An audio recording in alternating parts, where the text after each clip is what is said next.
الحمدللہ وکفا والصلاة والسلام علی من لا نبی بعد اما بعد فاعوذ باللہ من الشیطان الرجیم بسم اللہ الرحمن الرحیم اہدنا الصراط المستقیم صدق اللہ العظیم۔ بتلا دیجئے ہم کو سیدھا راستہ۔ سورۃ الفاتحہ کی تفسیر چل رہی ہے۔ سورۃ الفاتحہ کی جو آخری 3 آیتیں ہیں ان میں بندے کی طرف سے دعا و درخواست کا مضمون ہے۔ ان آخری 3 آیتوں میں سے جو پہلی آیت ہے اس کے متعلق چند گزارشات عرض کروں گا۔ چنانچہ فرمایا اہدنا الصراط المستقیم، بتلا دیجئے ہم کو سیدھا راستہ، صراط مستقیم والے راستے کی ہدایت عطا فرمائیے۔ مفسرین نے یہاں ایک سوال ذکر کیا ہے۔ مفسرین فرماتے ہیں کہ یہاں صراط مستقیم کی ہدایت کے لیے جو دعا سکھلائی گئی، اس کے مخاطب جس طرح عام انسان اور عام مومنین ہیں ویسے ہی ولی اللہ اور انبیاء علیہم السلام بھی ہیں۔ حالانکہ ولی اللہ اور انبیاء علیہم السلام پہلے سے ہدایت یافتہ ہیں، بلکہ وہ تو دوسروں کے لیے ہدایت کا سرچشمہ ہے۔ تو ایک حاصل شدہ چیز کا بار بار حاصل کرنا، بار بار طلب کرنا، اس کا کیا مطلب ہے؟ تو مفسرین اس کے جواب میں فرماتے ہیں اصل میں ہدایت کے مختلف درجے اور مختلف قسمیں ہیں۔ ہدایت کی پہلی جو قسم اور پہلا درجہ وہ عام ہے، وہ کائنات کی تمام مخلوقات کی اقسام کو شامل ہے، جمادات، نباتات، حیوانات، ہر چیز کو شامل ہے۔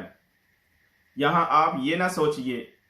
کہ یہ جو بے جان اور بے عقل اور بے شعور چیزیں ہیں ان کو ہدایت سے کیا لینا دینا، کیونکہ قرآنی تعلیمات سے یہ بات واضح ہے کہ کائنات کی تمام مخلوقات کی جو اقسام ہیں ان کا ذرہ ذرہ اپنے اپنے درجے کے موافق حیات و احساسات بھی رکھتا ہے اور عقل و شعور بھی رکھتا ہے۔ یہ الگ بات ہے کہ کسی میں عقل و شعور کم درجے کا ہے، حیات و احساسات کم درجے کا ہے اور کسی میں زیادہ۔ چنانچہ اسی بنا پر وہ مخلوقات جن میں حیات و احساسات بہت کم درجے کا ہے، بالکل مخفی ہے، ان کو احکام شرعیہ کا مکلف نہیں بنایا۔ اسی طرح وہ مخلوقات جو حیات جن کے اندر ہے، احساسات ہے، لیکن ان کے اندر عقل و شعور نہیں، جن کو غیر ذوی العقول کہا جاتا ہے، احکام شرعیہ کا ان کو بھی مکلف نہیں بنایا، بلکہ احکام شرعیہ کا مکلف ان کو بنایا جن میں حیات و احساسات بھی ہے اور اس کے ساتھ ساتھ عقل و شعور بھی ہے۔ لیکن اس کا یہ مطلب نہیں کہ جو باقی مخلوقات ہیں ان میں عقل و شعور اور حیات و احساسات نہیں۔ قرآن پاک کے اندر اللہ فرماتے ہیں وَإِن مِّن شَيْءٍ إِلَّا يُسَبِّحُ بِحَمْدِهِ وَلَكِن لَا تَفْقَهُونَ تَسْبِيحَهُمْ، کہ کائنات کے اندر کوئی چیز ایسی نہیں جو اللہ کی تسبیح و تحمید نہ کرتی ہو۔ وَلَكِن لَا تَفْقَهُونَ تَسْبِيحَهُمْ، لیکن تم لوگ ان کی جو تسبیح و تقدیس ہے، تسبیح و تحمید ہے، وہ سمجھ نہیں سکتے۔ اب دیکھیے یہاں اللہ تعالیٰ فرما رہے ہیں کہ کائنات کی جتنی بھی مخلوقات ہیں وہ ساری کی ساری اللہ کی تسبیح و تحمید بیان کرتی ہیں، اور اللہ کی تسبیح و تحمید بیان کرنا یہ اللہ کی معرفت پر موقوف ہے،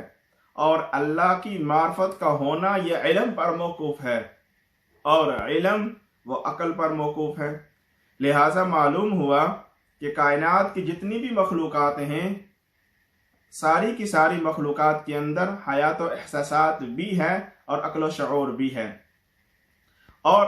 اس ہدایت کے عام ہونے کی ایک دلیل قرآن پاک کے اندر اللہ تعالیٰ فرماتے ہیں سبح اسم ربک الاعلیٰ الذی خلق فسوی والذی قدر فہدی۔ اللہ فرماتے ہیں سبح اسم ربک الاعلیٰ، کہ آپ اپنے رب کی تسبیح بیان کیجئے جو عالی شان ہے، الذی خلق فسوی، جس نے ساری مخلوقات کو پیدا کیا، فسوی پھر درست کیا، ٹھیک کیا، والذی قدر فہدی اور پھر تجویز کیا اور پھر ہدایت دی، یعنی جس نے تمام مخلوقات کے لیے خاص خاص مزاج اور خاص خاص خدمت تجویز فرما کر ہر ایک کو اس کے مناسب ہدایات جاری کر دیں۔ چنانچہ کائنات کے اندر جتنی بھی مخلوقات ہیں وہ ساری کی ساری جو اللہ تعالیٰ نے ہدایات دی ہیں، وہ اپنے ان جو اللہ تعالیٰ کی طرف سے جو کام ان کے سپرد کیا گیا ہے، مفسرین فرماتے ہیں کہ وہ ساری کی ساری جو مخلوقات ہیں وہ اپنا کام سر انجام دے رہی ہیں۔ ہدایت کا دوسرا درجہ ہے جو پہلے درجے سے خاص ہے، اور وہ مخصوص ہے ذوی العقول کے ساتھ، انسانوں اور جنوں کے ساتھ۔ اور یہ ہدایت کا درجہ اللہ تعالیٰ کی طرف جو ہے اللہ تعالیٰ انبیاء علیہم السلام اور آسمانی کتابوں کے ذریعے سے انسانوں تک پہنچاتے ہیں۔ اب انسانوں میں سے جو اسے قبول کرتے ہیں وہ مسلمان اور مومن کہلاتے ہیں، اور جو انکار کرتے ہیں وہ کافر اور منکر کہلاتے ہیں۔ اور ہدایت کا ایک تیسرا درجہ، ایک تیسری قسم ہے جو اس سے زیادہ خاص ہے، اور وہ خاص ہے مومنین متقین کے ساتھ۔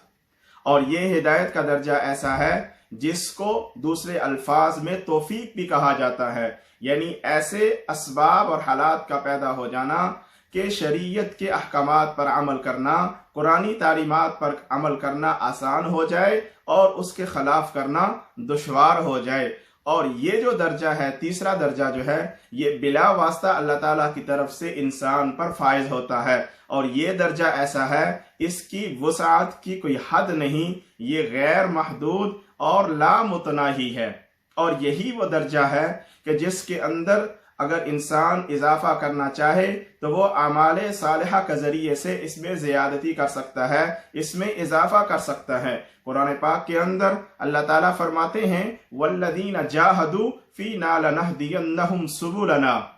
کہ وہ لوگ جو ہمارے راستے میں کوشش کرتے ہیں، ہمارے راستے میں مجاہدہ کرتے ہیں، ہمارے راستے میں تبلیغ کرتے ہیں، لَنَهْدِيَنَّهُمْ سُبُلَنَا، تو ہم انہیں اپنی ذات تک پہنچنے والے راستوں کی ہدایت عطا فرماتے ہیں۔ چنانچہ یہی وہ میدان ہے کہ جس کے بڑے سے بڑا جو نبی اور رسول ہے اور ولی اللہ ہے، وہ آخری عمر تک اس کی زیادتی کے طالب نظر آتا ہے کہ ہر ایک ولی اللہ اور نبی جو ہے وہ ہدایت میں اضافہ چاہ رہا ہوتا ہے، تو وہ یہی میدان ہے جو آخری میں نے آپ کے سامنے عرض کیا ہے، ہدایت کا تیسرا درجہ۔ تو ہدایت کے اس تشریح کے بعد یہ بات ہمیں سمجھ میں آتی ہے کہ ہر ایک کو ہدایت حاصل ہے، لیکن اس کے اندر اس کے جو درجات ہیں، درجات عالیہ ہیں، ان کو حاصل کرنے سے کوئی بھی انسان مستغنی نہیں، بے نیاز نہیں۔ لہٰذا اس تشریح سے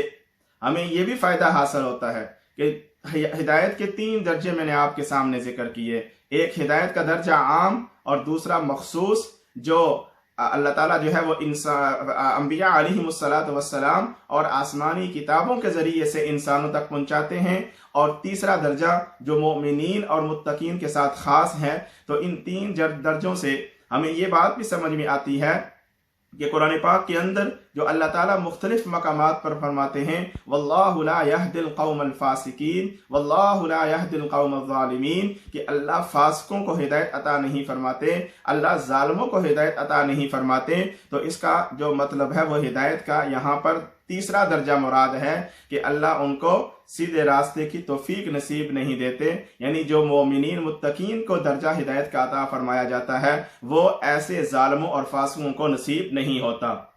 لہٰذا اسی طرح جو قرآن پاک کے اندر اللہ تعالیٰ فرماتے ہیں حضور علیہ السلام کو مخاطب کر کے کہ اِنَّكَ لَا تَهْدِي مَنْ أَحْبَبْتَ وَلَكِنَّ اللَّهَ يَهْدِي مَنْ يَشَاءُ، کہ جسے آپ پسند کریں ہدایت دینا اسے آپ ہدایت نہیں دے سکتے۔ تو مفسرین فرماتے ہیں یہاں پر بھی ہدایت کا تیسرا درجہ مراد ہے کہ آپ صلی اللہ علیہ وسلم کا کام تبلیغ کرنا ہے، آپ صلی اللہ علیہ وسلم کا کام پیغام پہنچانا ہے، باقی آگے جو توفیق ہے وہ اللہ تعالیٰ ہی دیتے ہیں، اللہ کے علاوہ کوئی توفیق نہیں دے سکتا۔ تو اللہ تعالیٰ نے فرمایا اہدنا الصراط المستقیم، یہاں جو انسان کو جو دعا سکھلائی گئی ہے صراط مستقیم کی ہدایت کی دعا جو سکھلائی گئی ہے، یہ ایک ایسی جامع دعا ہے، ایک ایسی اہم ترین دعا ہے کہ جس سے کوئی بھی انسان مستغنی نہیں، انسانوں میں سے کوئی فرد بھی جس سے مستغنی اور بے نیاز نہیں، اس لیے کہ دین و دنیا دونوں کی جو کامیابی ہے وہ صراط مستقیم پر ہے، صحیح راستے پر ہے۔ اللہ سے دعا ہے کہ اللہ تعالی ہمیں قرآن پاک کو صحیح سمجھنے اور اس پر عمل کرنے کی توفیق عطا فرمائے۔